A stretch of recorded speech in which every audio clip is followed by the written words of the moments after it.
大家晚上好。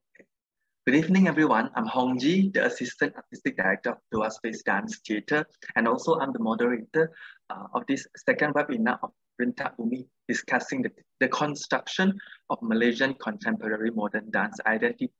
from a Chinese-Malaysian perspective. Before we begin the session, please be reminded that this webinar will be conducted in Mandarin. So I will try to do a short summary for after the sharing of each panelist. But if you would like to follow the complete webinar in English, I would recommend you to check back at Sutra Foundation's YouTube channel, as we will post-edit the live stream to video with English subtitles or captions by next week. Okay, so from now then, please allow me to proceed with Mandarin from here. Okay. 大家晚上好，欢迎大家出席人大公益第2场的线上座谈会。我是今晚的主持人，我叫林宏杰，是共享空间舞团的助理艺术总监。好，那人大 Bumi 呢是由 Sutra Foundation 主导，并联合共享空间舞团及 D Dance 舞团一同呈现舞蹈创作展现本土多元文化及艺术特色的一个平台然后这个活动系列里面呢，包括了即将来临11月在线上发表的一些线上创作作品，以及12月的实体演出。其中呢，还有包括了一系列的线上座谈会，也邀请了资深的舞蹈家及编舞家呢，一起来探讨亚洲及马来西亚的舞蹈发展。那非常感谢Yayasan Hasanah策划主办的这一次 Arts Fast。Arts Fast 呢，就是 Arts for All Seasons。所以就说，在不管任何时候，我们是否在疫情的当下呢，艺术是依然被重视的。也因为有 Arts Fast 的支持，才让这一次的人大 Bumi 活动系列呢，能够顺利的进行。那在座谈会开始之前呢，我们先邀请后台的工作人员为我们播放本土印度大师 Dato' Ramli Ibrahim 为人大 Bumi 所录制的一部短片。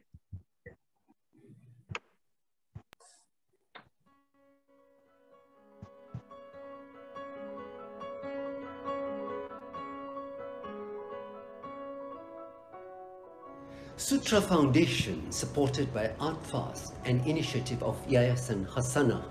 in association with D-Dance and Dua Space Dance Theatre, present Rentak Bumi. This is an exciting multicultural dance celebration presented virtually and also live. Rentak Bumi will include webinar discussions on relevant issues in dance. Zarida Malik of D-Dance, Aman Yap and Anthony May of Dua Space, and I, Ramli Ibrahim of Sutra Foundation, have designed an exciting series of dance events for you. They cover contemporary traditional to modern dances, reflecting Malaysia's rich cultural diversity. You will be able to experience these events during the coming month of October right through December. We invite you to revel in the charged energy of post-pandemic and celebrate dance after months of lockdowns. Stay tuned for current information of Rentak Bumi on Sutra Foundation, D-Dance and Dua Space social media platforms in Instagram, Facebook and websites.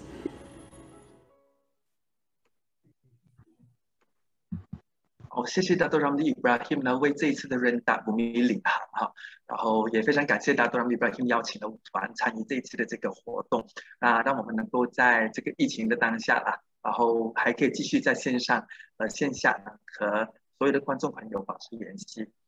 然后也配合这一次人大 Bumi 的活动系列上个星期五呢 Dato' Ramli Ibrahim 呢也亲自主持了一场线上的座谈，邀请来自印度还有新加坡的舞蹈大师们以亚洲舞蹈的角度来谈谈现代这个词汇的定义。错过了的朋友们呢，还可以到 Sutra Foundation 的 YouTube channel 找到这个影片。今天晚上我们这个座谈会呢，也会在YouTube 上面看得到。如果呢错过了这一场的分享呢，如果想要分享给其他朋友的话，也可以到 Sutra Foundation 的 YouTube 找我们这个影片，再发给他们一起分享。然后待会呢，我们整个活动进行的同时呢，大家可以在 chat box 里面留言。另外呢，如果你有问题，也可以在 Q&A 里面留下你的问题。我们在老师的分享结束后呢，我们会在 Q&A 的 session 里面回答你的问题。那今天晚上呢，共享空间舞团会委任主持马来西亚本土华人舞蹈家的创作线上座谈。就应这个主题呢，我们邀请了3位本土资深的华人舞蹈艺术前辈在线上跟我们分享。3位舞蹈前辈的创作风格以及面貌呢都非常的不同各具特色。老师们呢将分享他们多年来的艺术探索，什么东西启发了他们的创作，他们又是怎么样在本土这么多元、这么丰富的舞蹈元素中淬炼并创作具有本土现代意义的舞蹈作品。那事不宜迟，我们就会慢慢为大家请出我们的老师。那待会儿第一位跟大家分享的老师呢是陈永光老师。永光老师呢在1995年创办了西江舞蹈团他曾经在北京舞蹈学院民间舞蹈系接触舞蹈训练，同时呢也跟随中国民族大学舞蹈系教师学习中国少数民族的舞蹈。2002年呢他也获得澳洲墨尔本大学维多利亚艺术学院的舞蹈硕士，主修编导。在2006年至2019年之间呢，他担任了婆罗洲文化节的艺术总监。在2012年呢，他也发起并主办了事务国际舞蹈节也担任该舞蹈节的总监。那我们看到永光老师也在线上了，永光老师跟大家打个招呼好吗？好，大家好。好，大家晚上好。知道老师今天为我们准备了非常精彩的一个分享那非常期待老师待会的分享那在永光老师之后呢，我们接下去会有第2位的讲师了。第2位的讲者呢就是张灵宝老师。灵宝老师呢毕业于香港演艺学院舞蹈系，主修华族古典及民族民间舞同时呢也复修现代舞和芭蕾舞真的是全方位的一个舞者然后呢，老师曾经在香港武林艺术学院任教，然后在香港的九龙新界各中小学里面教舞蹈，然后回到马来西亚之后呢，也担任多个团体及学校的舞蹈老师，如马六甲的培丰中学新山宽柔中学等等。多年来老师也教育了无数喜欢舞蹈的学生，桃李满天下。相信老师的舞蹈创作也非常深刻的影响了很多很多的学生。那我们请灵宝老师跟大家打个招呼。嗨，大家好。老师好，老师好然后待会呢也非常期待老师的分享我们都常常看到老师的作品，然后这次能够深入的让老师跟大家聊聊你的创作，是非常高兴的一件事情。好，那在灵宝老师之后呢，我们会有共享空间舞团的创办人马金泉老师马老师呢就毕业于香港演艺学院，然后呢马老师曾经担任台湾云门舞集、美国纽约陈乃仪及 GGD 现代舞团的专业舞者。1998年回到马来西亚后呢，就联合叶仲文老师一起创办了共享空间专业舞团，现在呢是舞团的总监及编舞。老师的创作非常的多元，题材非常的丰富然后曾经创作多部的大型作品、长篇舞剧、现代舞等等等等。然后除了剧场的演出呢，还做了很多的环境演出、社区演出。如今呢，也跨入舞蹈影像作品创作。老师也曾经得过很多的奖项和殊荣，包括了马来西亚杰出青年新传奖10大杰出青年奖、亚太文化创意产业金奖、全球精品奖，是年度文化人物奖，还有世界华人楷模。好，那我们就请王老师和大家打个招呼。Hello， 大家好。好，谢谢王老师。那因为我相信每一个老师都准备了非常非常多的东西，迫不及待想跟大家分享了。那我们就事不宜迟，我们把时间交给永光老师先好吗？那永光老师就可以开始分享您想要跟大家分享关于你这么多年来创作舞蹈的一个经验之谈。好，大家晚上好。今晚呢就借着这个机会呢，跟大家分享一下我个人创作的一些经验那么这些创作经验呢，当然就跟我个人的训练背景和生活的体验，那么都有一定的联系。那其实刚才漏了一小部分，就是说，就是我是先在台湾呢开始了我的舞蹈训练，然后呢才去了北京舞蹈学院，然后才去了澳洲。那么在我这个分享的过程当中呢，我会就说在我简单的这个讲述了之后呢，我会附上一些影片，然后再加上说明。根据我自己的，就是因为为了这次的这个分享呢，我自己呢看回我自己的作品的时候呢，那我就把一些结合民族元素或者是本地素材进行创作的这个舞蹈呢，大略呢归纳为3个方向啊。那么首先呢，就会跟大家来看的就是纯民族舞蹈的提升。就是说我在某一个民族的这个风格的基础上呢，加上了我的一些新的一些想法包括这个运动规律的改变，或者是强化某些特性的动作，那么也加上了一些我觉得新的一种生命的意义在里面比如简单的说，就是说像我把那个肯雅族的这个舞蹈呢，加入了拟鸟化的元素，那么舞者既是婀娜多姿的这个肯雅族少女，那么也化身为这个美丽的犀鸟这是一部分。那就比如像比达尤族的这个舞蹈那么比达尤族这个传统舞蹈呢我也采用了他们的一些手的姿势编做了这个鱼戏那还有就比如说用了那个一般舞的这个元素呢，创作了酒歌那么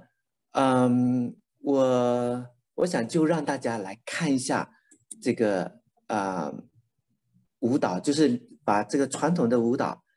这个跟我创作的舞蹈呢的影片播放了之后呢，大家大概就可以看一看我的创作是怎么样做的。好，首先呢要请大家看的是这个比达尤族的舞蹈。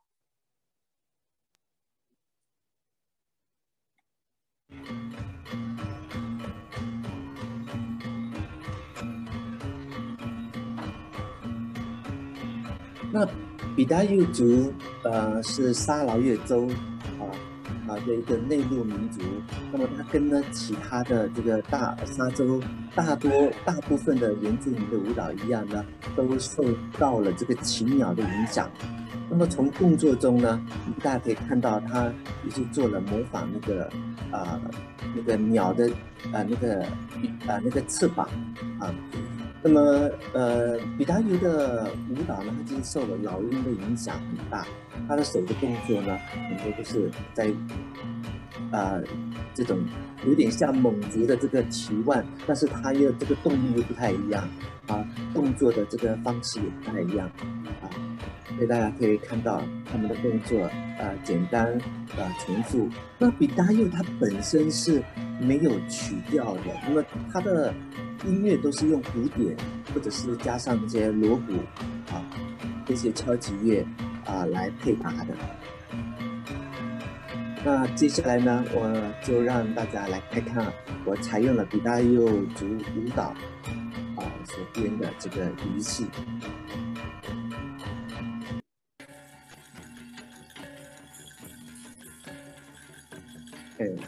所以这里面大家就可以看到，我们的舞者就比较活泼，因为我们赋予了他们一个去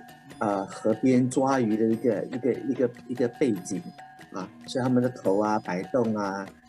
然后那个手的动作都会比较活泼一点。这支舞蹈呢，主要是表达了一群这个比达尤的女孩子们呢，到河边去抓鱼一边抓鱼一边游玩嬉戏的一个情景。这就是一个比达尤舞蹈我自己编做的跟传统的舞蹈的一个比较。那接下来呢，也请大家看一看这个肯雅族的一个传统舞蹈。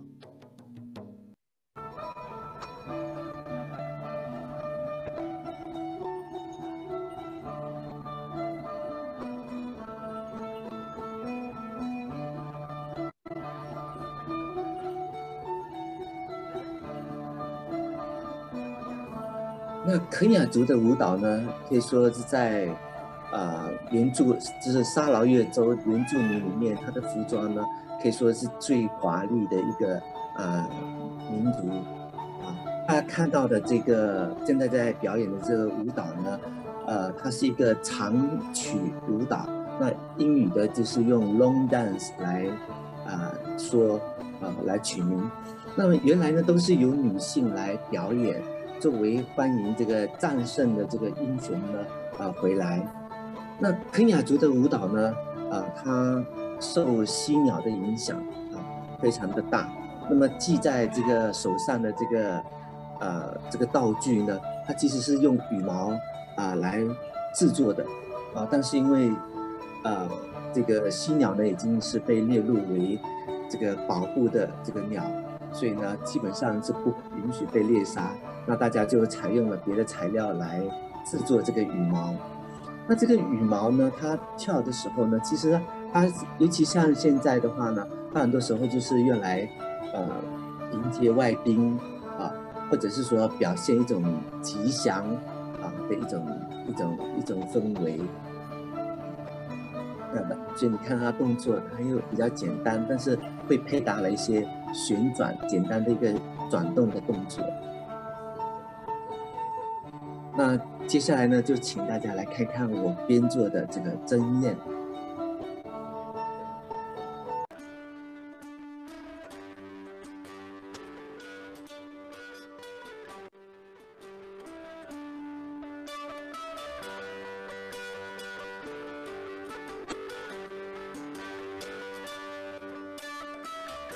那针鼹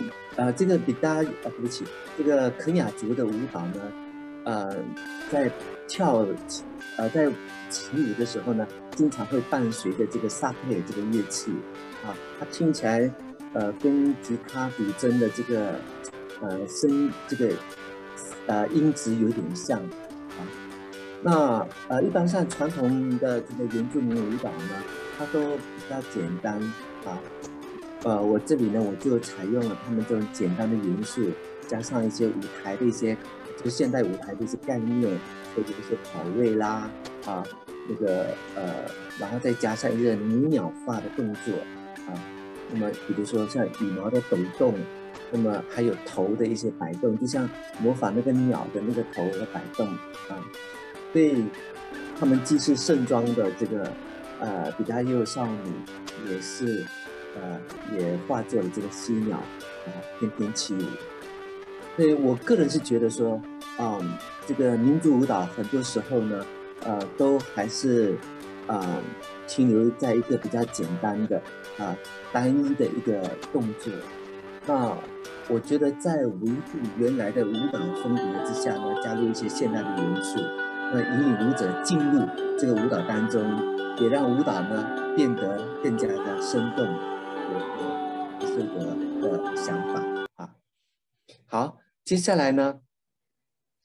就会请大家看一下这个伊班族的舞蹈，传统舞蹈。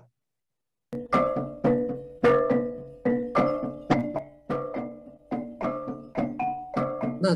传统的伊班族舞蹈呢，也一样的，它就没有所谓的音乐的旋律它更多的是在一个敲击乐它的鼓跟那个锣，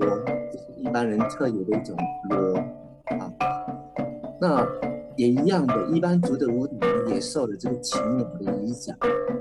所以也存在了一些他们的动作，也存在了一些鸟的一些特质在里面。就是每种舞蹈的这种强调的力度所谓强调的舞蹈的这部位呢，会有不同。那么他们手中拿的是一个一般的一个传统的编织。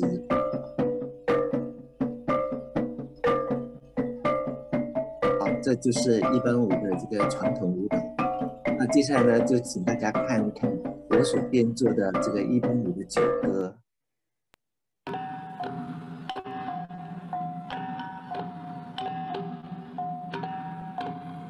那也一样的这些舞蹈基本上都是在丰收节的时候才会表演的。那这个伊班人呢，早期的时候呢，他其实招待这些客人到场来拜访的这些客人呢，请他们喝他们自己家里酿制的这种米酒，都是用竹筒来盛放这些米酒，然后请客人喝。那么他们在这个请客人喝米酒的时候呢，也会把他们的这种竹筒机，所以舞者手上拿的呢，既是酒，也是美食。有酒，有加这个美酒，加上这个美食的话呢，当然气氛就不一样了那一般的这个传统舞蹈的这个步伐，它都会比较单一所以我加上了这个竹筒的一种使用还有节日的一种融入一些节日的这种气氛，所以酒歌就这样子产生了。所以这些作品呢，更多的是展现了一种民族的一种主题。好，接下来呢，其实我还有其他的作品比如像这个浣纱。那么浣纱呢，它其实是用了这个傣族的舞蹈，加上了这个丝巾那么其实是有想到要用那种纱笼，就是我们这边这些土著或者是经常使用的一种布料，但是这个纱笼呢太沉了，挥不起来，所以就改用了纱布。不过纱布也有它的效果那么还有一支呢，比如说我用了这个马来的这个手鼓我们一种扁的一个圆形的手鼓，那么跟这个敦煌的舞蹈结合，所以就编了这个乡音跳鼓这些舞蹈呢，其实都是在第一个这种概念之下呢，就是提升民族舞蹈的一个概念之下所编作的作品。那第二个方向呢，我就是提取了一些民族的舞蹈的这个元素加以发展那这个概念下创作的这些舞蹈呢，我除了有一份保留有一份这个民族的这种色彩，那么也希望呢透过这个放大或者是延伸这些民族舞蹈的元素尝试去发掘，或者是以比较现代的手法表现一种跨民族的一种概念看到的是民族舞蹈，但是它又有一种新的一种面貌比如像这个一般族的这个舞蹈所以你看得到它这个舞者使用了一种集水器，这个集水器呢在早期长舞里面是蛮普遍的它是用了一种很特殊的一种植物掏干了里面的果肉，然后呢把它做成了这个一种集水器具，而且是非常耐用的。那再比如像我也用了这个古典舞的这种三道弯就是身段那种三道弯下一张图片，我们请助理呢帮我们这个 Vivian 呢帮我们放到下一张的图片。对，所以就是这个用了这个三道弯的这些身段，那么做不同角度的变化。还有呢，就是用这个海洋秧歌里面的这种题程呢，我就编做了这个春潮。那接下来呢，我有一支舞蹈呢，就跟大家分享，就是我把这个一般舞的一个重心的一种转移然后呢把这种转移呢加大然后呢做了一些编做的这支舞蹈叫做代嫁女儿。好，我们也请大家看一看这段舞蹈。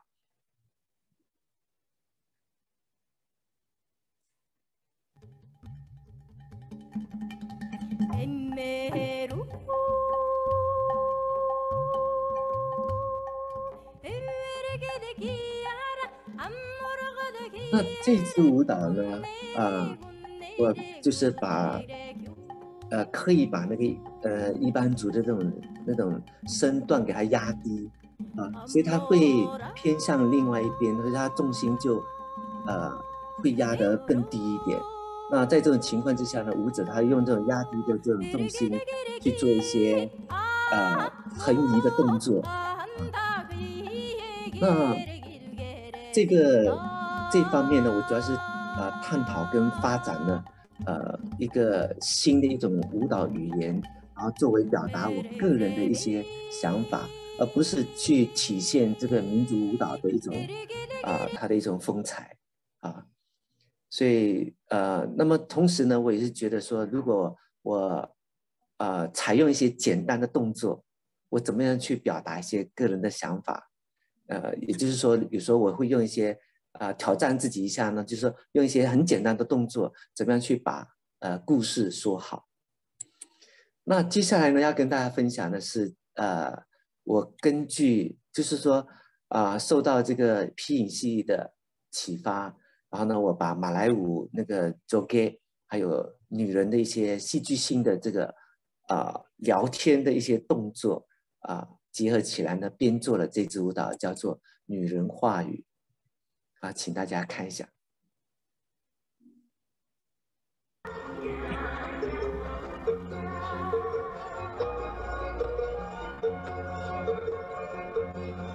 所以这支舞蹈我用了很多侧影，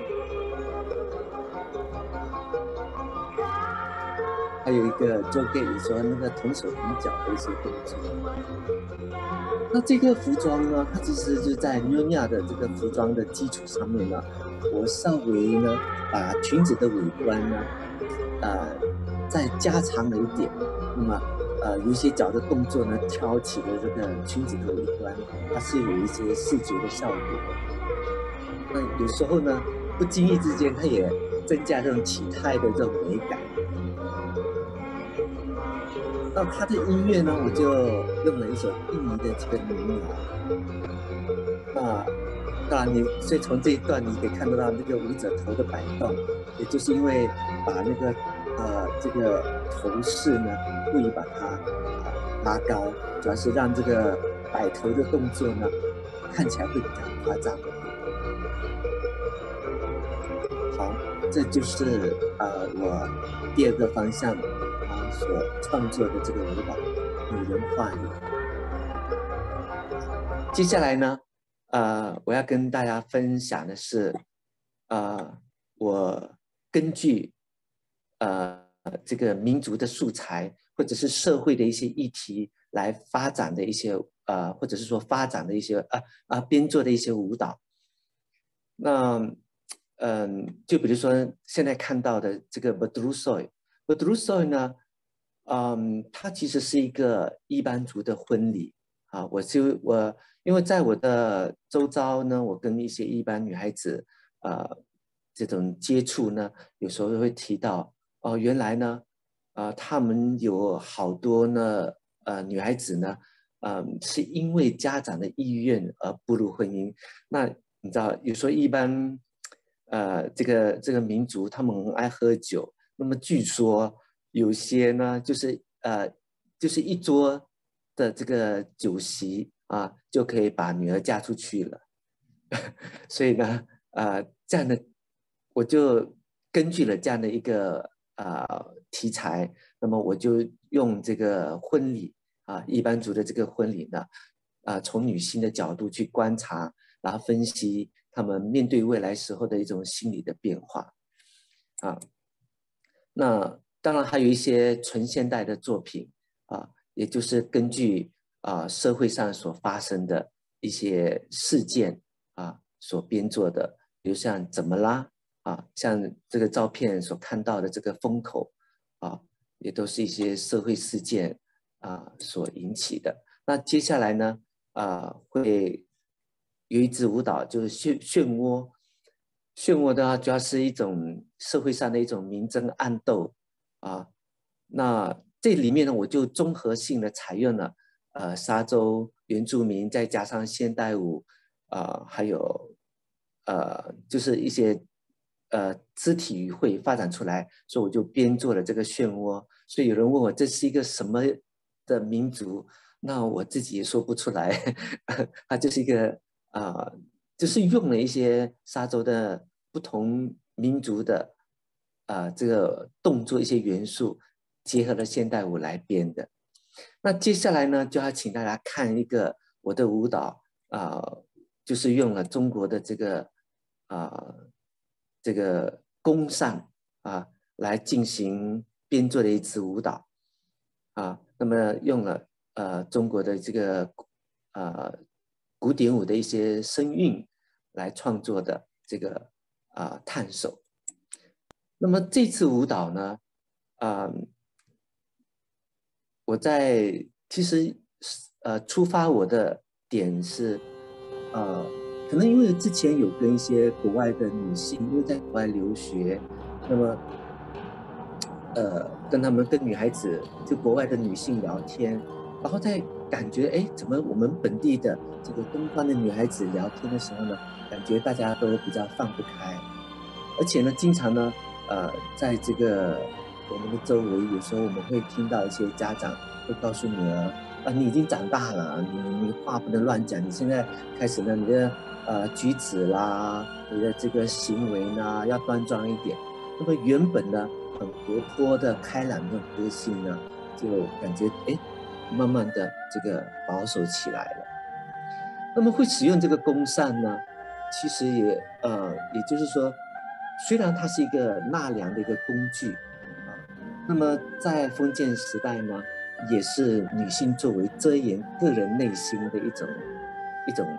种工具吧，我的感觉笑的时候避免失态就遮一下脸那么要说悄悄话的时候呢，遮住一下嘴型怕被别人知道了，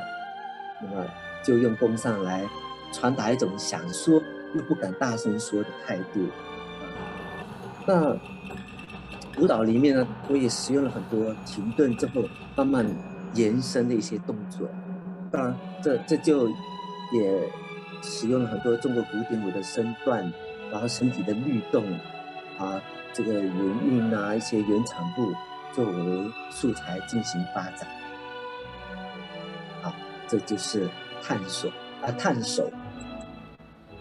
那么以上呢？就是我把这个民族舞蹈的一些元素跟现代舞结合所编做的这个3个方向那么就看我自己，我是如果要保留民族的这种风格多一点我就不会加入了太多个人对社会关怀的一些东西一些想法在里面。那接下来呢，要跟大家分享的是这个山里的女人，就是大家这个照片看到的这个作品。这个作品呢，它其实有重叠的，尤其是我的第2个跟第3个的这个创作方向。那么它既有民族的色彩，但是它又不属于特定的民族。那么更多的在我来讲的话，更多的它是一个现代舞，但是它有一种民族的个性在里面。好，那么在这个看影片之前呢，我也跟大家分享一下，就是说我在创作这支舞蹈的时候呢，所碰到的一个问题。其实大家所看到的这些跟我一起合作的舞者他们都不是专业或者是舞蹈科班出身的舞者，他们的这种舞蹈的这种比较正规的训练，我说比较规范的训练呢，都是从西江舞蹈团开始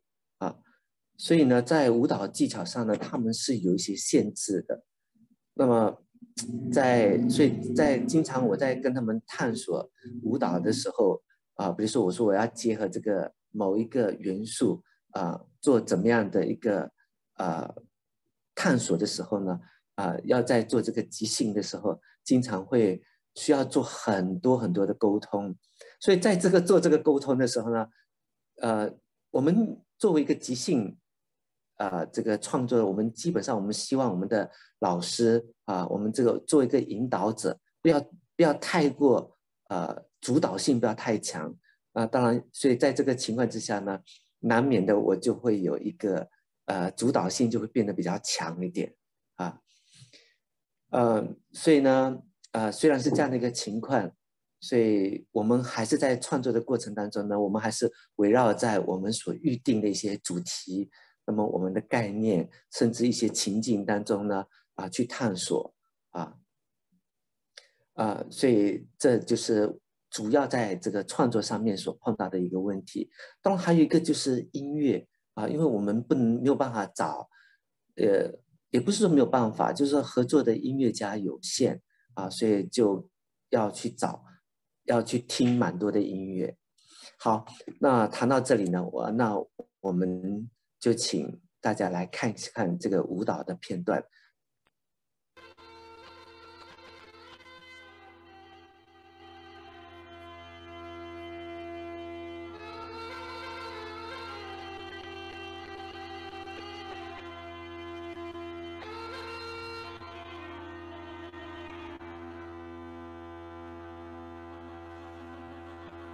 那么这支作品呢，我使用了这个，更多的是使用了这个一般族的这个元素，那么提取了这种原住民的动作，在发展这个动作的同时呢，我也尝试的去呈现这个一种比较坚毅的一种坚强的一种民族的这种个性。那么也表达一下他们的那种生活上的一种情绪那么同时呢，也注入了我对现今社会女人地位的一种我个人的一种反思因为在我的生活周围经常会跟一些原住民有一些接触，那么也会听到他们来自长屋里面、来自家乡的一些故事。那么，报章上呢，其实也会看到他们的一些新闻，就是很不容易。我是觉得这个原住民的女孩子，因为首先就是他们的教育水平非常的低又出来社会工作那不过这个的背景呢，主要是放在这个在还是留在长屋里的这些女孩子这些妇女们。那我的题目用山里呢，主要是来自于这个山林围绕的这个长屋。那么长屋里的这些男人呢，为了改善生活，有很多都出外工作那么这些照顾孩子啦，或者是农作这些劳作呢，大部分呢都是由女人们来做来完成。那么他们辛勤努力的工作，养活长屋里的人，然后呢，他们也尽力的守护着家乡，那么让在外面打拼的男人能够放心的在外面做好讨好生活的工作。所以他们期待男人带来幸福生活的同时他们其实自己未尝不向往外在美好的生活呢所以这样的心思跟思维，在我跟沙洲原住民的接触，或者是跟他们的谈话当中呢都会感受到他们的这种心情。那这个舞蹈呢所采用这个竹筐呢，在我来讲呢，它既是一种劳作的工具，它也是一种负担，也是一种责任，一种希望那么驼了背，弯了腰都要扛起来。那么走在这种不平坦的这种道路上面呢，还要用全身的力气去支撑它那么有时候呢，它又是一个依靠前进的一个东西。可是呢，这个庞然大物顶在肩膀上面，然后在这个烈阳的照射下，那种坚毅不挠，那种辛勤劳作的这种背影，我觉得它就是一种家乡，一种美丽的一个风景线守护着这个美丽的风景线呢，守护着他们的家乡，同时呢，也安慰了家乡人的一种他们的这种心。那从这个舞蹈里面，你可以看到我们这种失去重心的这种动作啊。那么舞者在失去重心的时候呢，他站着要怎么移动，跪着要怎么移动啊，就好像扛着一个非常重的东西啊，累了他会用身体的不同部位去支撑它啊，在稳定这个重心的过程当中呢，它就会产生了一些比较扭曲的身体动作。所以在这些过程都会也加入了一些情境啊，一些个人的情绪啊，这就是一个山里的女人啊。那音乐呢，也都是在这个排练的过程当中呢慢慢的去寻找采用了不同的音乐，然后呢后来发现这个音乐是比较合适的，慢慢的去做磨合。那么以上呢就是我个人创作的经验的一个分享。好，谢谢大家。好，谢谢永光老师非常精彩的分享，尤其是那个山里的女人，让我听了鸡皮疙瘩。好感动。对，那好，那就请永刚老师稍微休息一下下。那我很快做一个英文的转述，让线上一些英语的朋友可以了解一下老师的分享。那我们再接下去让永光老师来分享。好 ，OK，so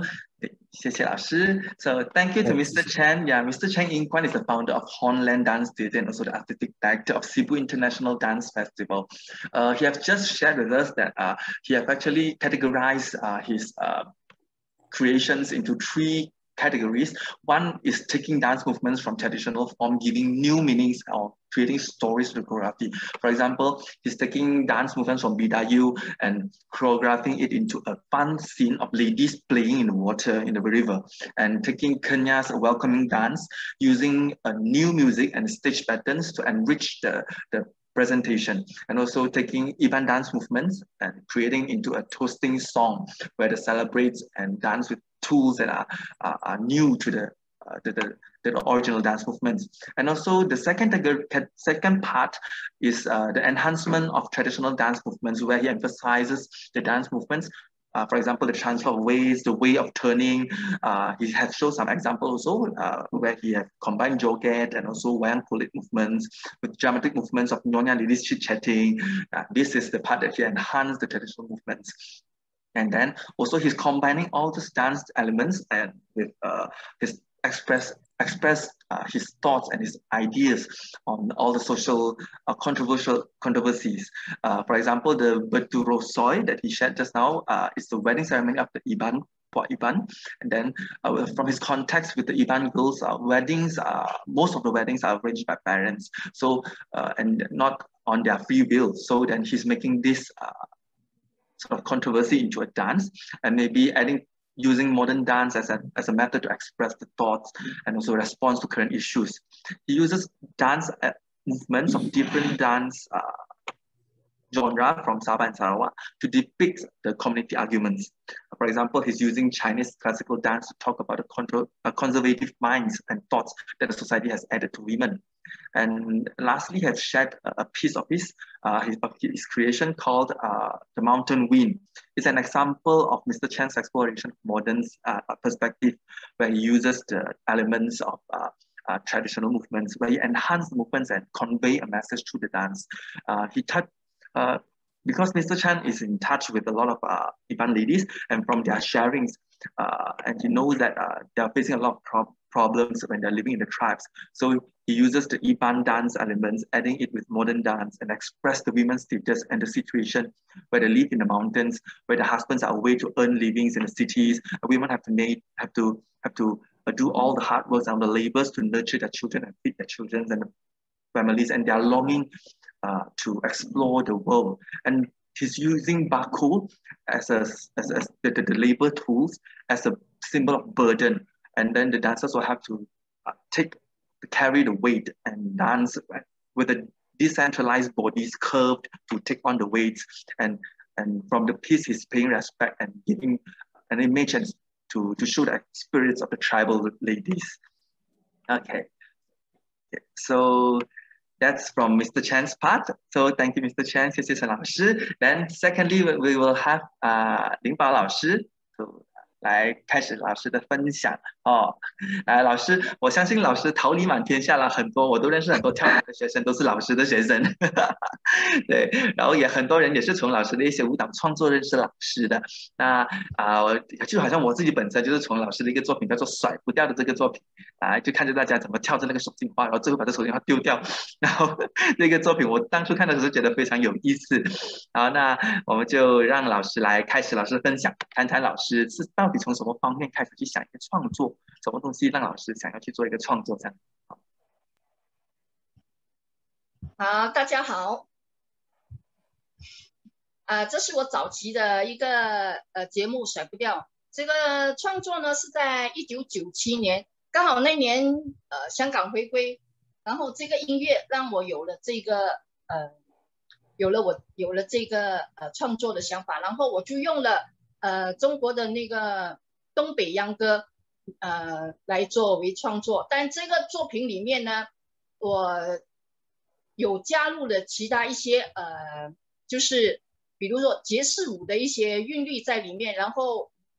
我觉得让它更有新意啊，所以这是我创作甩不掉的一个最初的那个初衷了，就是这样子。当然这个作品已经20几年了。好，接下来我要讲的是我的创作，我今天要分享的是有4个部分。第一个部分呢，我讲的是纯粹以动作来做一种创作。那我这个色彩是用它基本上是用傣族的一个韵律来做创作，但是我也结合了一些就是本土的一些马来舞蹈的一些那种重心的那种低沉的那种动作下去，然后把它做一个发展。然后里面呢，我们看到如果傣族舞蹈它基本的手势就是比如说有这个掌形啊爪形啦这个什么关形啦这些，然后还有这个叶形这样子的。但我在里面呢我没有特别去运用它，但是我把它放大，比如说那个叶本来是这样的，但是我把它反手变成这样，然后呢就是纯粹就是一个动作的一种去发展，然后呢通过那个音乐就纯粹的欣赏这个舞蹈。然后我选用了，为什么用色彩？因为我当时候找了我去了3个地方，就是在不是槟城，我在新山在马六甲跟芙蓉一些布店，然后就是找了不同的就是不同颜色的这个布，把它串成是一道，我想把它弄成一个很美的一道彩虹吧。接下来我们就先欣赏这色彩。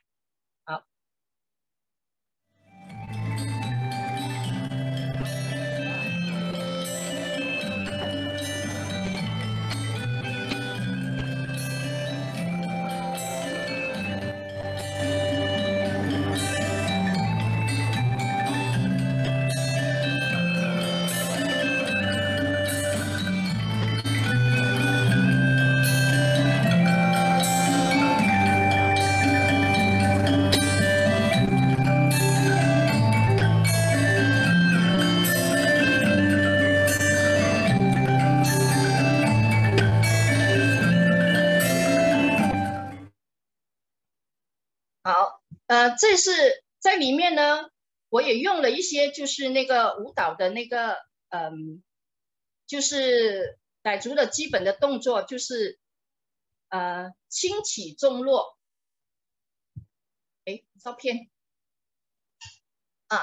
然后呢就我们可以看到出这里面呢它是有那个起承转合，然后但是我们也没有感觉到它很像傣族舞蹈，它变成因为音乐的关系，我觉得它变成是一个很南洋风的一个什么舞蹈。然后所以在这个舞蹈里面呢，我们可以看到的是一道很美丽的颜色的风景。那我们就可以看到就是各个颜色的从浅到深，然后在挥动的时候，你就可以看到感觉到那个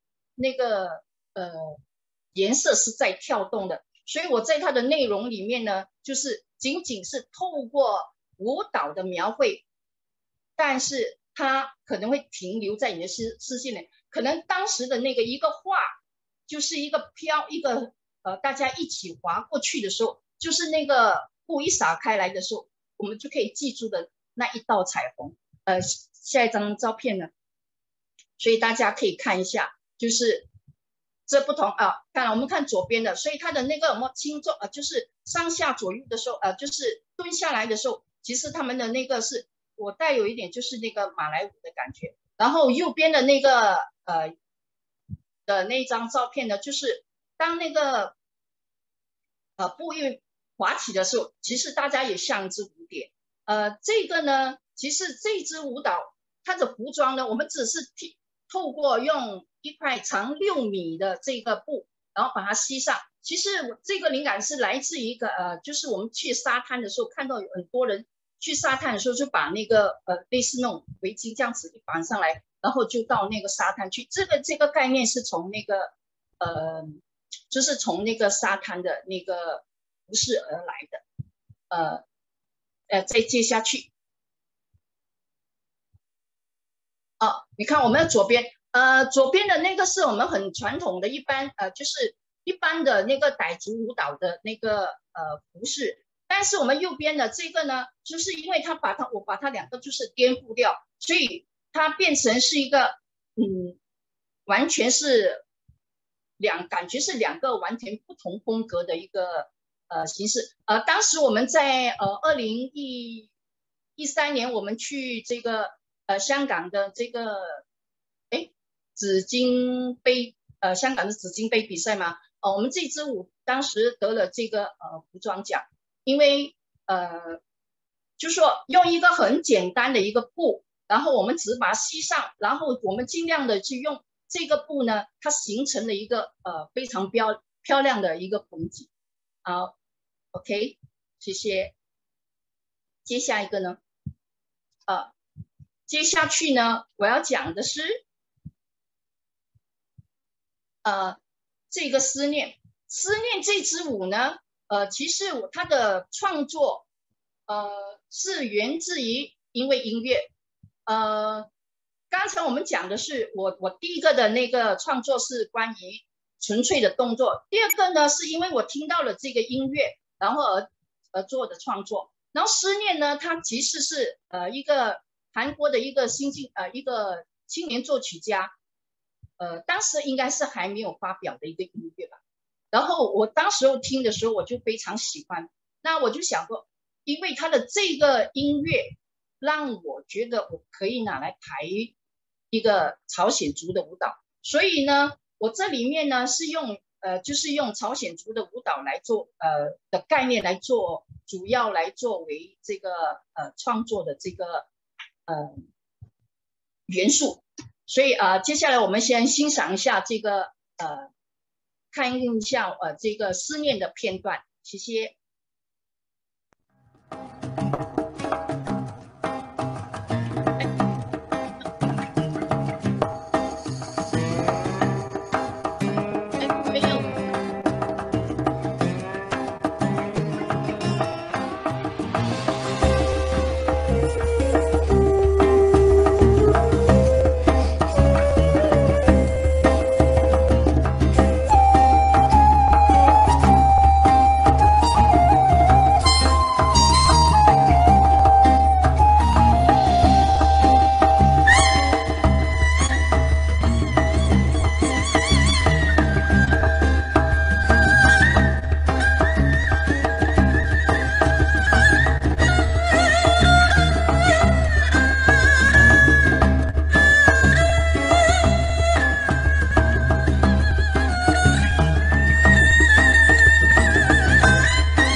当时我用这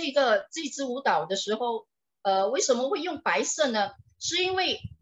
朝鲜族里面他们对白色是一个很他们因为很喜欢白色，他有一个别称叫白族啊。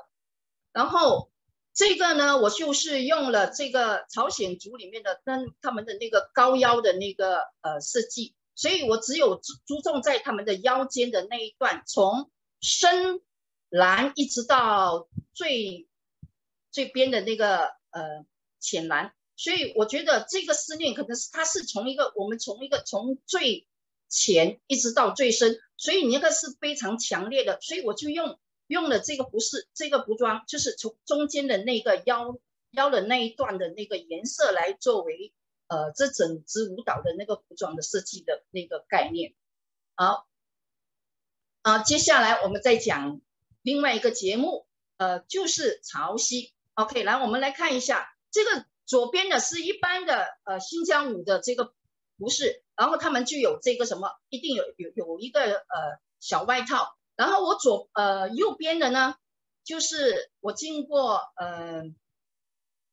设计，我想把它弄成更现代化，然后就是从两旁就有做那个黑的阴影，感觉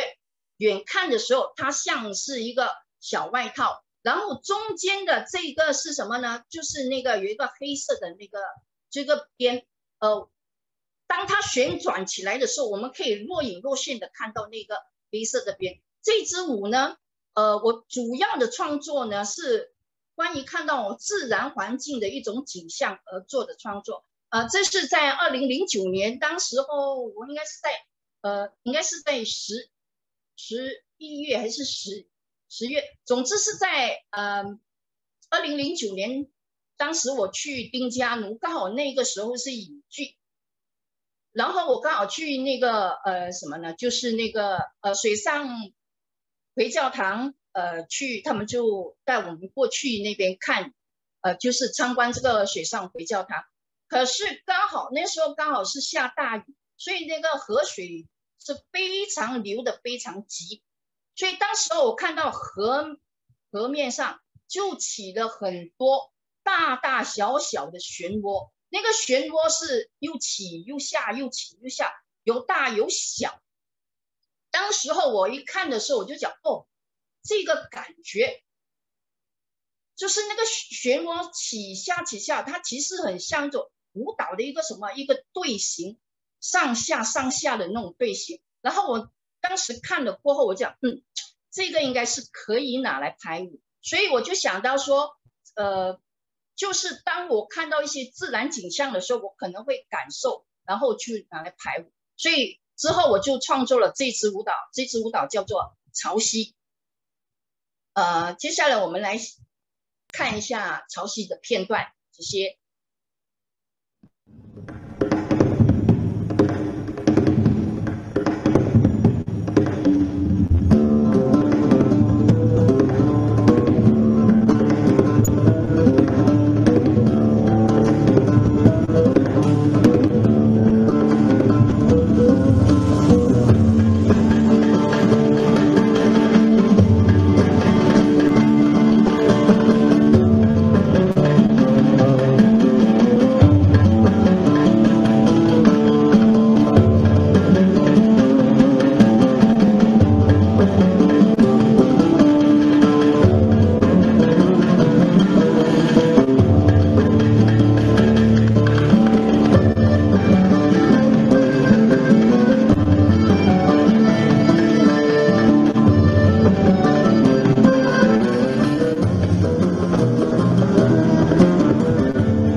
OK， 好，刚才我们看到的时候，大大家有看到刚才的，其实我做了一些就是舞蹈员的上下，其实就是有那个漩涡的感觉。那为什么潮汐是？因为潮汐是上下的冲击，我觉得在这个过程里面，它因为这个冲击，它就会有产生这个什么漩涡。所以当我要创作的时候，我就想到用什么可以用什么民族舞蹈来去做这个创作呢？来，我想到，因为新疆有很多旋转的这个旋转，所以我就用了这个新疆舞的这个舞种来作为创作的这个概念。然后呢，它基本上我用了这个新疆舞的这个动作，那我们刚才没有看到的就是。因为它新疆里面还有那种前进步，就是向前往后，向前往后。在里面的时候，我两组人在向前往后的时候，中间还有一个人一直是在旋转的。所以刚才我剪片的时候是没有剪到这一段，但是如果下一次有机会的话，我们可以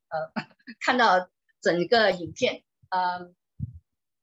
这个是我创作的其中的一个关于创作的其中的一个概念。然后这个音乐呢，它是非常特别，他是一个韩国的一个作曲家。当时听到的时候，我觉得他完全没有像有韩国的，就是第一个的刚才我们看《思念》的时候，它非常有他们的那个韩国的民族性，但是这个没有。他的这个感觉，我就一听的时候，我就觉得感觉他非常的有这个就是新疆维吾尔的这种感觉。所以我就觉得这个音乐它可以拿来排成潮，就可以拿来我用来排这潮汐这个节目。这个就是我排舞蹈的其中的一个就是怎么讲，就是我可以排舞的其中的一个管道吧。就是跟环境有关系的。接下来呢我要讲的是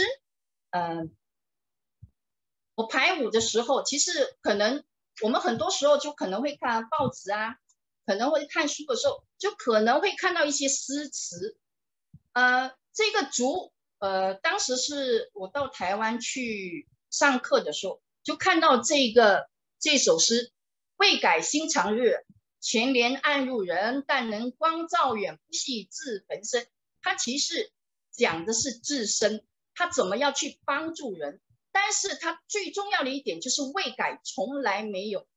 OK， 所以我就用了这个，它其实我这个呢就是用古典舞来排这支舞的。我们可以看下一个照片。这个就是那个跳起来的，其实它就是那个竹。OK， 然后旁边的那些女群舞呢，其实是一个情绪的，就是表示那个人的一个情绪的象征。OK， 接下一个画面。好，然后这个呢这个基本上是我2016年排的一个节目，当时是应这个马六甲中华大卫堂青年团的邀请，然后我就排了这个当时是排的是一整处的一个舞剧，叫做诗歌造型舞剧。它里面就是有好几个部分，从漂洋过海、披荆斩棘到落地生根。当时候排是最终是我看到其中因为排完了过后，我后来想要把它怎么样，要把这漂洋过海、披荆斩棘跟那个落地生根，怎么样把它结合成一支舞蹈？因为它原来是三个不同的部分来的，后来我就把它结合成一支舞，变成一个舞。那后来是因为看的这个从张吉安的一个这个他做的一个我们的一个叫做广播人张吉安的这个诗词吧，这个诗就祖辈、子辈、孙辈，就是从这个里面呢，我得到最大的那个重点就是三宝山是山是木是家因为我们都知道三宝山它本身是一个墓地，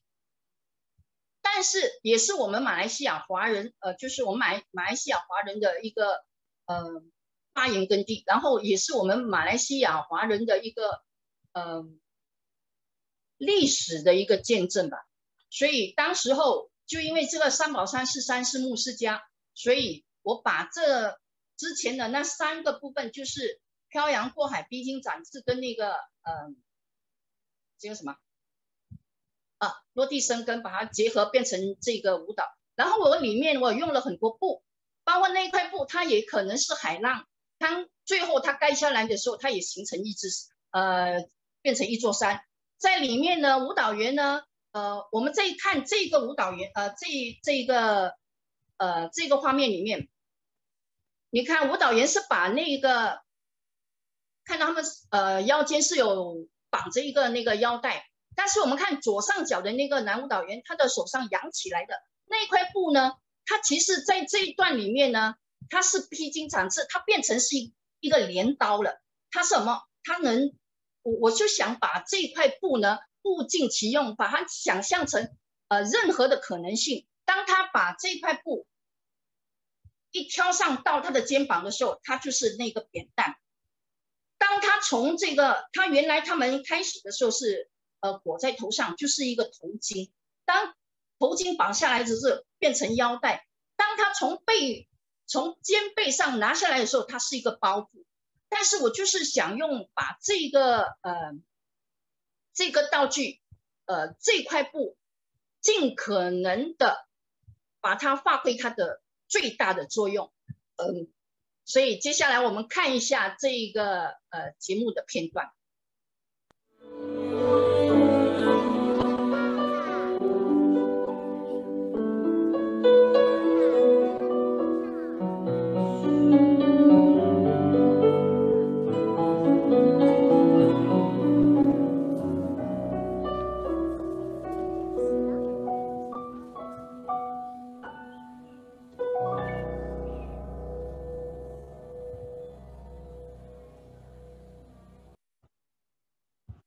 好，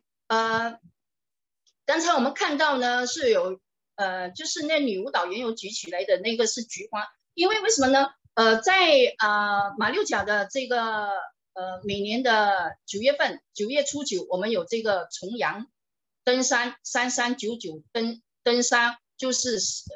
这个就是怎么呢？追思我们的先人，所以当时候每一位上山的就是每一位上山去做这个活动的人，手上都会拿着这个什么呢？菊花，然后看到左右两旁的这个木，他们都会把花献给先人，就是这样子。刚才我们看到了那个是那舞蹈员是对着台前。后来我第2次演出的时候，这是我第一版后来第2次演出的时候，我把那个舞蹈员的那个面相就改成对着那个山去献花。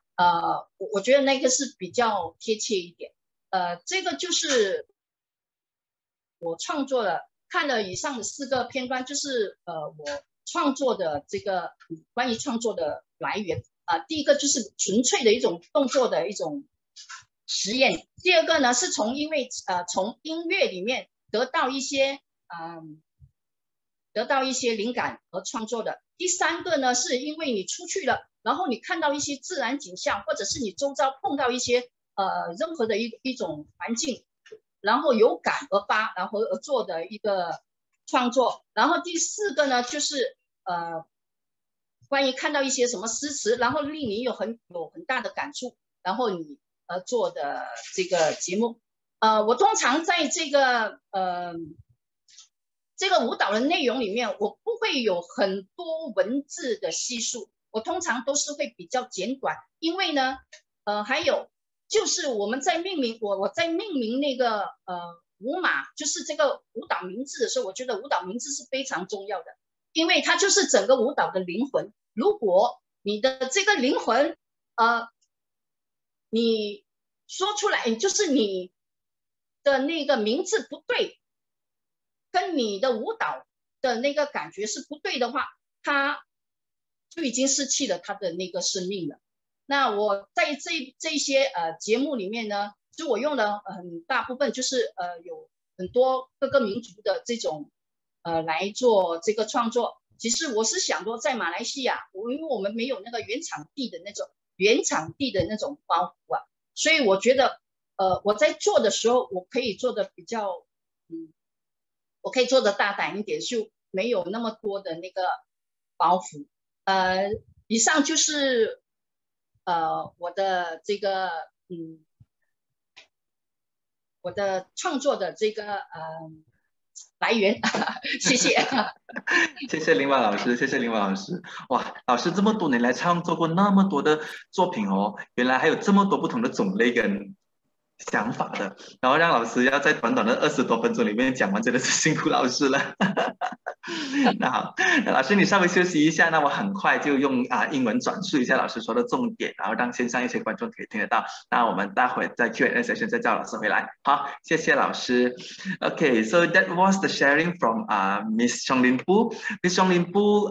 graduated from Hong Kong Academy of Performing Arts, majoring in Chinese classical dance and folk dance. And he's now teaching in many dance societies and also schools. And she has a lot of students who are pursuing their dance career currently. And she has shared with us 4 kind of inspiration that he draws from when he's doing choreography and creation. During the first part, she mentioned that she's using movements as the inspirational point. And one of the examples that she showed is that she uses dance movements, especially the hand gestures of Taiju dance, and adding in with some Joget dance steps. But the main idea is to showcase the colors of the fabrics as if the colors are dancing. So she's using the dance movements from the folk dance, the Chinese folk dance, to showcase not only the dance itself, but to carry an idea of making color dance. Okay, then second part, she's creating dance from a music. And one of the examples that she shared was from a modern composition of traditional instruments of a Korean young composer. Then she listened to the music and visualized the music with dance movements using Korean dance movements, and also and adding some costume designs, the high waist costume designs element from the Korean costume, the traditional costumes of Korean. And then the third part, she draws inspiration from natural elements. And she visited Terengganu in 2009, and she saw the swirls and whirlpools at Masjid Terapung. Then she tries to use, recreate the natural phenomena using dance elements, the turning elements from the Xinjiang dance, and then and also dancing to the same composers, the composition of the same Korean composers, but giving it new meanings, recreating the nature and phenomena with traditional dance movements. And then lastly, she mentioned that she draws inspiration from poems and good literature phrases as well. One of the examples, she shared a dance piece dedicated for Bukit Cina of Malacca. And she was inspired by a poem written by the director Chong Kiet On, mentioning that Bukit Cina is a hill, is a bukit, and it's also a cemetery, but it's also a home for the community. So you can see that's the last part in the video that she showed just now. That's the last scene where the little girl presents chrysanthemum flower to the ancestor, and this is one of the activities done at Bukit Cina currently, somewhere around September and October, where they pay respects to the ancestors through giving flowers, chrysanthemum flowers. So these are how she get all the inspiration to do her choreographies. During her wrap-up, she mentioned also she's using traditional movements from various dance genres, and especially the Chinese dance, because she's master in this. And then because we are not in China, we do not have the burden of creating a dance that is exactly like what it is from the origin. So we are free to use the elements to recreate dance pieces that carry new meaning. And that's where she's been exploring all this time. So thank you again for Ms. Chong Lim Poo for her sharing. And last but not least, I'll be inviting my boss, Mr. Anthony May. Okay, so 最后呢，我会邀请共享空间舞团的马金泉老师，也就是我的老板啦。那马老师呢，来分享一下他这么多年来的创作，因为在跟马老师跟舞团工作这么多年以来啦，其实每一次老师在做创作的时候，都会跟我们分享很多有关老师创作的一些想法啦，什么东西让他想创作，他用了什么样的手法，用了什么样的元素，然后每一次呢都会被老师的一些想法刺激到很觉得老师能够涵括这那么大的范围来做他的创作，所以我觉得就让老师来好好分享一下什么东西让老师有想要做创作，跟老师怎么样运用这些元素纳入到他的舞蹈创作里面。好，谢谢洪杰。那今天晚上呢是非常开心的一个晚上。好，之前的林宝还有永光呢这两位好朋友分享了他们这20多年在本土的创作。那我想在最开始的时候分享一个这样子的，我们在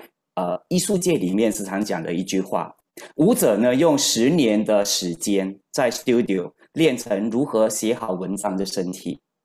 然后呢再用10年的时间把身体的文章在舞台上如何发光被人家看见。那其实作为一个创作者或者是一个编舞，其实也是如此，用10年的时间看全世界创作者和编舞人的风景，然后再用10年的时间把这些风景融合在自己的身上，经过思考吐纳，然后创作成在自己身体的艺术创作。所以呢，其实融合人与人之间，人与环境之间是非常重要的。这也就是我一直在创作上一个很重要的一个我自己期待的很重要的生命礼物。那也跟大家分享一下，我本身呢是以观念这个东西呢作为创作的核心的入伍。从观念这个东西我伸出橄榄枝，深入不同的领域，例如说像不同的传统的舞蹈，不同的文化，不同的载体，例如说像文学，像绘画，像诗歌，像不同的歌曲，不同的音乐，以及不同舞台表演的各种形式。那我自己呢把观念这件事情就是把它形容为无相，然后从无相取有相的方法就成了我创作最新的 DNA。 所以呢在创作上我得到了形式，也得到了风格，然后所有的作品都是因为艺术家有感而发，我思故我在，所以呢我就以身体作为笔，然后以空间作为纸张，然后呢就写出我心中的所想的舞台文字。那我以这样的一个浅白来跟大家分享，就是我在创作上的一直以来我的一种心态。那首先呢以4个小作品那其实说小作品，它是事实上应该说是小篇幅的一个分享作为热身，跟大家分享一下，就是在创作观念这件事情上。好，我想给大家分享我第一张照片法华经的演出。那在这张照片里面呢，大家可以看得到其实他们戴着各种不同的帽子，然后这个帽子呢大家应该都非常熟悉，就是各种不同本土民族的帽子。那这些帽子呢我自己本身放在法华经里面，因为大家都知道法华经最重要讲的这个佛教经典其实是去无明，同时呢它是一个融合，那在这样的一个题材之下呢，我除了融合就是本土的不同多元文化的一种特征之外，我也用了吉兰丹的 Dikepara 像这样传统的舞蹈来作为我这个作品的创作。然后这个创作，我同时融合《法华经》佛教这个经典里面，我希望带出一种去无明得圆融快乐的一种创作的作品。然后在这个作品里面呢，我表达了我自己对本土一个很大的一个祝福。好，我们现在再看第2张照片。好，那大家看到这张照片的时候是我的舞团共享空间专业舞团，我们在马六甲的青云亭这个古戏台呢做的演出。大家看到在撒在空中的那些白白的东西，事实上是一只一只的竹签来的。当撒在地上的时候啊，其实所有的舞者撒下去啊，是有数千的那个签哈，在签筒里面被撒了出来，满地都是签条。那我们都知道呢，签筒或者是问签这样的形式都是民俗民间的一种文化。然后呢，我把它放在我的创作里面。那尤其在寻找某一种用具，当一个民族本身拿在手中的时候，它会产生一种很大的莫名的能量。那我们都知道，签筒问签其实都在问命运，在问未来怎么样。所以呢，这个是我在这个作品里面的一个探索。然后我创作的观念是，当华人拿着自己文化的签筒，然后这个签筒在问未来的事情和当下的事情的时候，他的感受是什么？在这支舞蹈起舞的当下，他们的感受是什么？这是我最关心的事情。然后最后的这一幕，大家看到的就是签洒满地。然后曾经呢，有一个文学界的很重要的一个人看了这个作品，他在后台一直抱着我哭了很久。然后我才知道，真的有一些作品是看了，可能你的创作是如此，但是别人看了，原来他会觉得这个签也是他问的那个问题。好，我们再看第3个作品。好，那第3个作品呢是源远流长，大家应该有看到哈，就是跟一条龙在跳舞的。那龙呢，其实它是属于民俗的艺术。那我把华族舞蹈呢融在这个民俗的艺术里面呢，其实我觉得很好玩。为什么？因为我们跟龙一起配合的时候，因为龙都有自己的套路，所以呢，那时候我们要去 study 这些龙的套路啊，然后也问他们为什么是这样啊，过龙门啊，什么什么啊，然后跟他们有一个基础的了解之后，然后也问他们就是如何把他们的就是龙的技术的 DNA 跟我们华族舞的配合哈，在舞台上的变化。还有更重要的是，在创作的情感里面，两者做配合。这个配合呢，是得到龙，因为是华人的精神嘛，然后还有这个扇子，很能够表达出本土华人的一个象征。那两者配合起来的时候，如何产生了两者之间是一个合一？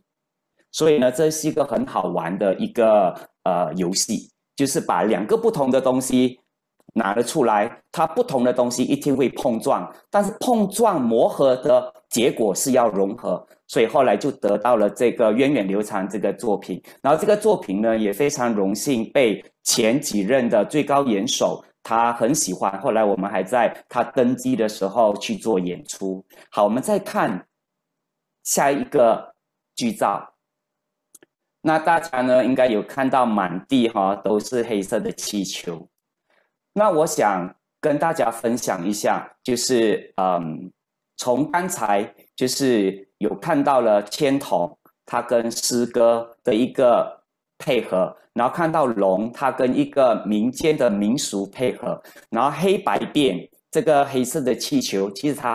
它跟环境与舞蹈的配合。那这件事情是发生在台湾的88风灾。那它是一个因为风灾来了，土石流灭了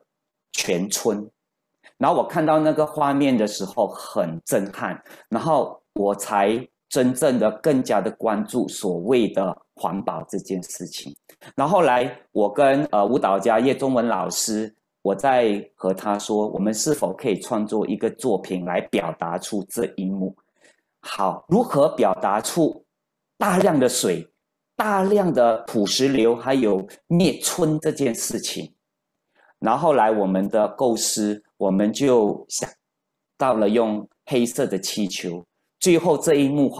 10千粒的黑色气球从天而降，然后呢，它打在人的身上，它淹没了所有的人，就等于它淹没了整个舞台，然后达到那个效果。所以呢，我们从一个现实的观念，然后我们要移植进入了一个创作的一个手法的时候，这两个如何结合成为一个新的舞台创作的 DNA， 这都是我非常感兴趣的一个探索啊。后来就有了这个黑白变，然后也很多次重演，然后也带到海外去，然后得到很好的好评。所以我自己作为一个创作者，我觉得这个东西好玩，这个令到我觉得，等待着下一个作品，我们再玩其他的东西。好，那我们现在呢，我们回到就是我们可以出来了，在照片里面哈，谢谢我们的后台。那在这个荧幕上呢，大家都有看到一个很特别的人物，沈木鱼老师，还有沈木鱼老师呢，他写的书法。好，那我想接下来呢，跟大家分享一个呢很特别的一个创作。然后我在说到沈木鱼老师之前那我想先说一说为什么会有沈木鱼老师的书法在我的创作里面。然后我过去跟叶中文老师，我们非常喜欢就是甲骨文，因为甲骨文呢，就是有人生病了，结果去药材店买了很多就是龟甲回来，有没有？上面有很多的文字，结果在这么多的文字里面呢，发现到了文字，所以我就创作了一个就是万象甲骨这样子的一个就是长篇幅的作品，从甲骨到楷书，到行草，到草书，到狂草，然后到沈木鱼老师的神体。好，那我今天只是单单说沈木鱼老师的神体。那大家看得到，就是这一位就是沈木鱼老师，我们马来西亚是非常被人尊敬的一位教育家，然后也是非常杰出的书法家。好，那这位已故的就是沈木鱼老师呢，他的书法到底给了我一个怎么样的影响呢？我想给大家看看他的书法。好，我们看下一页。然后这个是沈木鱼老师的书法，大家可以看到，你看他的字浑厚有力，而且呢，它有一定的内在的张力，而且韧气十足。好，大家看得到的浩气、中庸，你都看得到那个浑然有致的那个气派。然后我现在也给大家看另外一幅，养天地正气，法古今完人。这个是我一个很喜欢他的一个书法。我有在舞台上作品里面呢，其实这个作品也有经过特别的制作，成为了就是 multimedia 多媒体在舞台上做呈现。好，那这个神体它是这样子的一个就是我们说它的外在形成。然后我们看到书法，也好像看到了沈木鱼老师他的为人，人与书法要做一个结合，呈现在舞台上，那他要如何去做这样子的一个呈现呢？好，那我自己本身在做创作的时候我现在我想我可以从这个书法里面回到现场，大家可以看到我自己，可以在线上跟大家做个分享。在我做这个创作的时候，我为了去表达就是沈木鱼老师哈，他的这个书法的内在精神，还有他的韧力。然后呢，我跟叶中文老师特别委托了一位就是好朋友，然后这位好朋友是做藤的，特别去深山里面去找很长的藤，然后我给他的难题是那个藤，我要它粗，但是它又有韧性。因为我要在创作的时候，我要折它，折了它之后，它又能够回来原形。然后真的这位朋友开始当然就是眉头深锁，但是呢，后来这个朋友不负所望，带回了那些藤枝，应该讲藤条吧，很长的。然后我就做了创作，然后表达出沈木鱼老师为人的韧力。还有他作品里面的那个韧性啊，然后在这个作品里面呢，我也带进了就是水袖啊，它好像是沾了墨晕开的一个象征，好像就是一个书法的一个展现。然后在舞蹈里面呢，我也做了就是跟叶老师做配合，在动作上呢，然后我们两个人一起联合创作，在创作的时候，你可以看得到作品里面的刚毅刚强，同时呢，你又可以看到就是刚柔有致的动作的一个设计。最后呢，等一下有一个特别的影片是要给大家欣赏的，大家注意看最后的时候，舞蹈家叶中文老师他在最后的一刻，他一蹬脚往空中飞去，然后在空中整个灯光就消失。那一幕呢，其实我跟叶老师有谈论，我很想去表达一幕呢，就是沈木鱼老师他在最后的时候，他对华教的服务，其实他是如灯而扑火的精神。那最后呢，其实后来找到了这个方法，然后跟灯光师很好的配合，那我们也非常的高兴。好，接下来的时间呢，让我们看看特别为大家准备的这个影片，神体实在火不灭。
好，谢谢大家。刚才有看到了，就是灯儿扑火那一幕哈。那接下来呢，有2个很短的作品呢，跟大家分享。然后这2个作品呢，事实上在目前还没有首演。然后今天晚上呢，大家是第一次看到呢，我特别要求。就是我们的制作单位 Dato' Ramli Ibrahim， 然后给我这个许可，在线上呢跟大家做分享。然后这个的作品其实是最近在线上创作的一个新作品，叫脉动雨林跟繁蕊。然后我想先给大家看看一张照片。好，我们把照片可以挂上来。然后在这个照片里面呢，其实大家可以看得到，拿着就是掌机拍摄的那个人呢，是一位我个人觉得他是一个非常投入，而且是一个非常杰出的一个青年影片摄影者。他的创作呢，事实上若你在现场你会非常感动。他的名字叫 Matthew Lau。那他在做创作的时候，其实我特别的喜欢。然后等一下大家会在2个影片里面可以看得到他的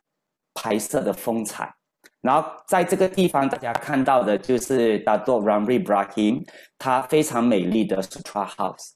好，那我们先出去一下。我在这里呢，先跟大家分享这个创作脉动雨林的一个创作的，为什么它会有这个作品的形成。那当Dato' Ramli Ibrahim 然后这个活动跟Yayasan Hasanah 合作的时候呢，他邀请了我们非常感谢。然后当我们做这个创作的时候，我就去他的 Sutra House， 我就进行了考察。它的周围它整个的 Sutra House 其实是被绿色的植物大大小小的，包括树都包围着。然后我在观察之后，我就跟舞团谈论，我想编一个从我原本有一个作品叫热带雨林，我重新创作的一个叫脉动雨林。然后呢，我就用了它的周围的这个绿色的景物，还有它户外的小剧场，还有它很好的那种不同等次的梯级。更重要的是它的这个屋子里面然后它有一个很美丽的画廊，我用了它的空间。然后我整件事情其实我是想表达出一个多元的国家，多元的民族如何在这个空间里面跟热带雨林做一个结合，然后呈现出既又原始又很时代时尚的一个作品。好，那我想给大家欣赏脉动雨林，谢谢。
好，那也跟大家说一说哈，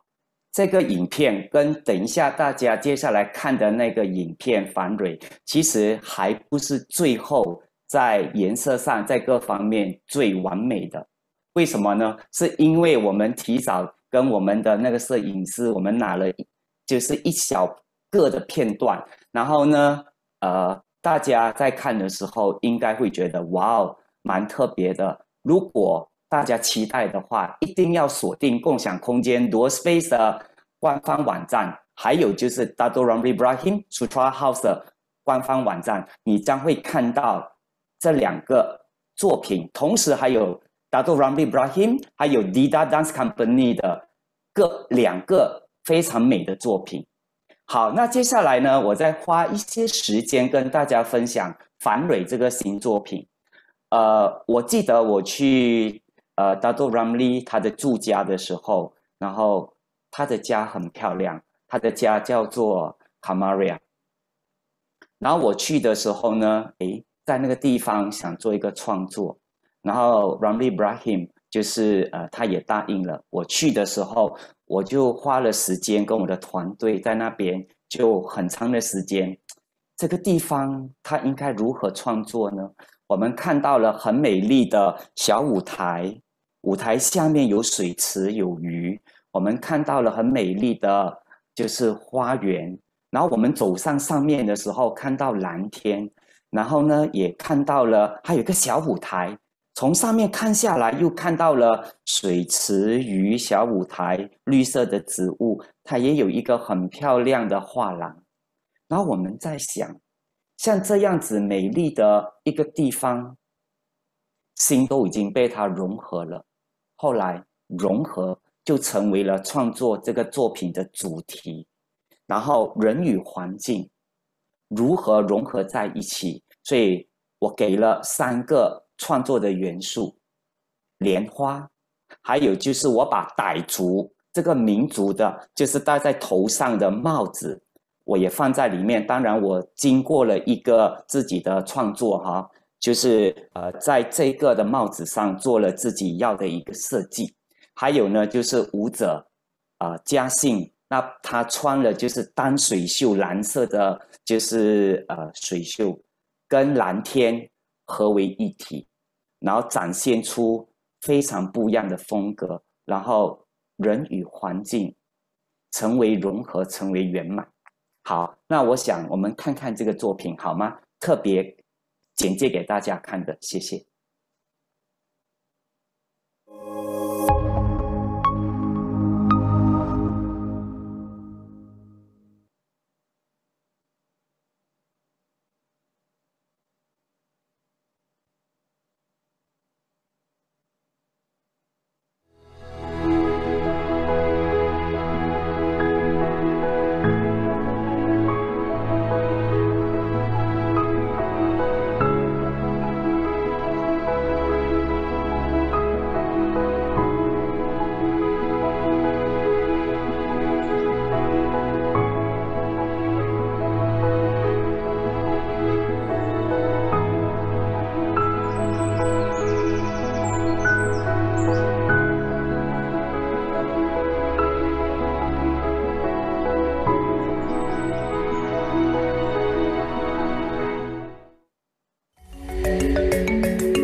好，那这个作品呢，其实不仅仅是这几个画面，还有一些空间哈，你意想不到我们如何使用。所以呢，真的，如果你喜欢这个作品，你要期待来我们的 Facebook 来看这个作品。所以你要关注我们几时世界首播这2个作品，还有 Dato Ramli Ibrahim 的自己的作品，还有 Dida Dance Company 的作品。好，我现在把时间交回给我们的主持人洪杰，谢谢。好，谢谢马老师的分享哈。好，那也容许我花一点点的时间吧，把马老师的所分享的东西做一个精简的转述。那我们待会就会请所有的老师一起上线，然后我们再做一个虽然我们有一点点的超时啦，但是我相信还可能会有一些问题想要回答。我自己本身也有私安排了一个问题要问问老师们的，所以我们很快花个5分钟做一个小小的 Q&A session。好，那 So I'll do a brief translation and summary of what Mr. Anthony has shared. Mr. Anthony has graduated from Hong Kong APA, Hong Kong Academy for Performing Arts, majoring in modern dance, and he pursued his professional dance career with Taiwan Cloudgate Dance Theatre, and later in Naini Chan and GGD Dance Company in New York. And he returned to Malaysia in 1998 and established Dual Space Dance Theatre with his partner, Mr. Aman Yap. Then he has shared that he's using creative concepts as the origin of his choreography and creation, where he absorbs ideas from all forms, the literature, music, paintings, all art forms, different types of dance genres and images to present his choreography. And during the first part, he shared 4 examples with pictures. Then the first one was from Lotus Sutra, where he uses hats of different races and dancing to Diki Barat to show harmony and the coexistence of our nation, like what was delivered in the sutra itself. And later in the second picture, it was divination. It's a Chinese custom for Chinese people to ask for guidance, and it's a search for answer when we feel uncertain. So he uses this Chinese customs, the traditional customs, and putting it into his choreography. And later, the third one is longevity, where he uses cultural elements. He puts cultural elements into the dance. He uses the dragon dance and the fan dance to create a visual of a fortress to nurture the Chinese culture. And later, the one with black balloons covering the stage, it was from Black and White Variation. That's his creation when he responds to the nature disaster that happened in 2008, where the Morak typhoon hits Taiwan, and the 10,000 balloons that drowned the stage is actually to recreate the landslide that happened in Taiwan during the typhoon. And then he showed an example from a feature-length choreography that he made called Ancient Inscription. He showed a video of Sim Script. Sim Script is actually a Chinese writing calligraphy created by Mr. Sin Mo Yu, one of our Chinese educators, and he believes that calligraphy will reflect a person's character through his writings. So his calligraphy impacted Mr. Anthony. So Mr. Anthony create a piece to show his strength, the strength of Mr. Sim, and his dignity and tenacity in his writing. He uses cane to show the tenacity, water sleeve as if it's the brush to write the calligraphy, and also a powerful dance movement that follows, and the last leap to show his determination and his sacrification to promote Chinese education. And during his last part, he shared his upcoming dance videos productions, which will be released online this November, The Pulse of Rainforest and The Ornaments of Grace, which was supported under Arts Fast, and it's part of Rintak Bumi. So stay tuned to Sutra Foundation, Dual Space, and D-Dance social medias for updates. And for your information, all the dance pieces will be released online on 7th, 14th, and 21st of November. Okay. So 刚刚就为大家转述了就是马老师的分享部分。那我们现在最后一个部分呢，我们邀请永光老师跟林宝老师一起和我们回到线上。对，好，还有林宝老师，对，今天就非常非常的谢谢老师们的分享了哈。然后虽然我们有一点点的超时了，但是我还是想，我也看到Q&A 里面有一个问题是问永光老师的，那我直接先问永光老师的。就观众就是吴翠梅老师就问永光老师，那么多届的国际舞蹈节办下来了，自己最大的感触及收获是什么？这个事务国际舞蹈节呢，其实我们最开始办的一个目的就是说，我们希望能够把一些国外的演出或者是一些比较优秀的演出或者是马来西亚，当然也包括马来西亚的，就是西马啦，或者是东马啦，一些比较优秀的演出能够带到事务来。那我觉得我们最大的一个收获就是说，它开拓了事务人的一个视野，对舞蹈的认识。然后呢，在这个过程里面呢，我们结识了很多这个来自国内外的这个舞蹈界的朋友。那么我就发现，包括我们事务的一些一些表演艺术团队，也私下呢就跟一些团队有一些联系他们甚至还有一些合作那国外的更不用讲，因为国际舞蹈节、事务国际舞蹈节这个平台都已经有一些联系，比如说香港的团队呢跟这个国外的一些团队，或者是台湾的团队跟西班牙的团队韩国啦跟日本或者是跟我们马来西亚都有一些这种合作，所以我想最大的收获就是大家呢在这个平台里面呢，因为我们没有竞赛，我们是透过不同的方式室内的演出就是比较大的一个剧场的室内的演出，小剧场的演出，还有这个户外的演出，还有环境的演出，那也包括了一些讲座那我觉得因为没有竞赛，所以大家都很敞开心胸来谈这样子，所以我是觉得包括我自己也在从这个舞蹈节里面收获蛮多的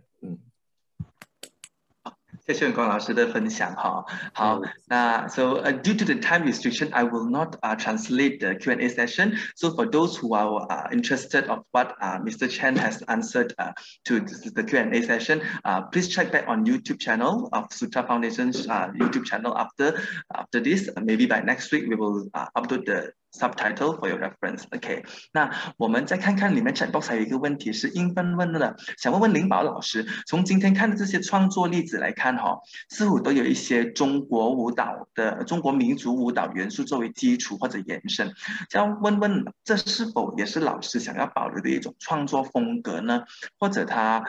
又有什么元素或者是特质是老师你作为当代的一个创作者在舞蹈创作中一定不能够省略掉的，一定要保留下来的东西？因为我觉得传承是必须要有的，但是传承的你必须要发展，所以这是我一向来做创作的这个宗旨。所以这些节目里面都看到我，因为原来是受这个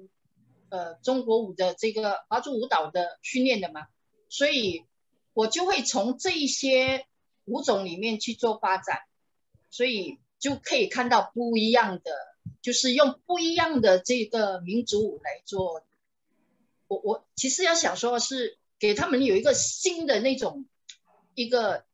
意象或者是一种生命吧，应该说是一种新的一种生命。因为民族舞或民间舞很多时候我们看的时候就是我们比较传统的，要不就是我之前有讲过，就是有一些比较要不然就是风花雪月，要不然就是那种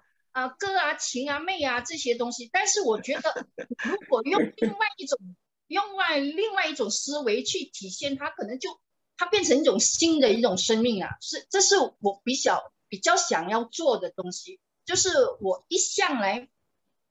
做创作的这个不变的这个宗旨。对对对，就从老师们的分享，我相信永光老师啦、林宝老师和马老师的分享里面，其实都看到说，在这一个基础上，大家想要保留一个东西。然后其实呢，刚才林宝老师分享一句话非常赞的，因为我们没有原产地的包袱，所以我们可以大胆的就把这些元素加以新的意义。然后这个东西，其实在永光老师的创作里面，其实也看到非常的多，他都挪用了这些舞蹈元素，可是他也不离开这个根本，他还是在诉说这些民族的一些问题，在诉说这民族女人遇到的一些情况，所以我觉得那个分享就让我特别特别的感动。然后尤其针对刚刚英芬问的这个问题，其实马老师之前也有跟我们分享过关于就是选择一个舞蹈的舞种来做一个创作上，你为什么会用一个这样子的舞种？比如说林宝老师会用了华族舞啦，然后永光老师会用了一些可能就是沙巴沙劳越的一些民族的舞蹈了，马老师会用了很多现代舞去结合很多不同的舞种来做这个创作。那马老师可以分享一下看，就是为什么你会有想到就是用一种舞种可能去结合其他的东西来让去表达一个主题？首先呢，我想跟大家分享哈，就是现代舞走观念，民族舞蹈走韵味，然后芭蕾舞走条件。那现代舞他说走观念，其实这个跟现代主义很有关系。现在的文明其实从过去的传统其实是当时的现代，然后我们现在的现代是未来的传统。所以呢，在我自己的概念里面其实我看到了，就是现在所有的新的东西出来的，其实它不会是突然之间自己冒上来的，它都是打破之前的一个固有，然后形成一个新的。其实应该讲，它是长在过去的一个身体里面长出一个新的芽。所以我自己在做创作的时候呢，我是希望我能够吸收到的是一个现代主义的一个新鲜的空气。然后这个新鲜的空气，当我去做创作的时候，其实我并没有任何设定，因为我觉得我们是需要有原则，需要有规矩，但是那个是我们的 guideline， 但是千万不要成为我们的很死的条条框框。做一个创作者，其实就是打败昨天的我，还有成长今天的我，还有成就明天的自己。所以呢，我一直让自己想活在就是时间，就是分秒的跟它并进。所以我自己呢，就给我自己一个游戏规则，做一个创作的人，我希望我是从一个无相的观念去思考有形的东西，然后我把这两个东西，就是我把现代这个观念像 DNA 那样深入另外一个的空间里面去择取里面我想要的东西，产生了第三种完全不一样的东西所以呢，我觉得这个东西首先让我很感动。为什么？我自己发现了它，因为它本来就存在的。然后说我创作，事实上它可能就存在，只是到最后我发现了它的可能性，所以一直给到我源源不断在创作上的一种新意跟一个冲击。然后这个东西我相信，哪怕我是活到老学到老，其实也会用到老。谢谢。对对对，好，那谢谢马老师的分享哈。那可能我们也差不多时间了。那我们结束之前呢，老师们有些什么话语想要对可能现在在努力在寻找自己定位或者自己艺术创作方向的一些朋友们、一些舞蹈的朋友们说的吗？可以精简的传授一下那个什么秘籍一下。林白要不要先说？我觉得传承与发展都要并存，生命才有生命力。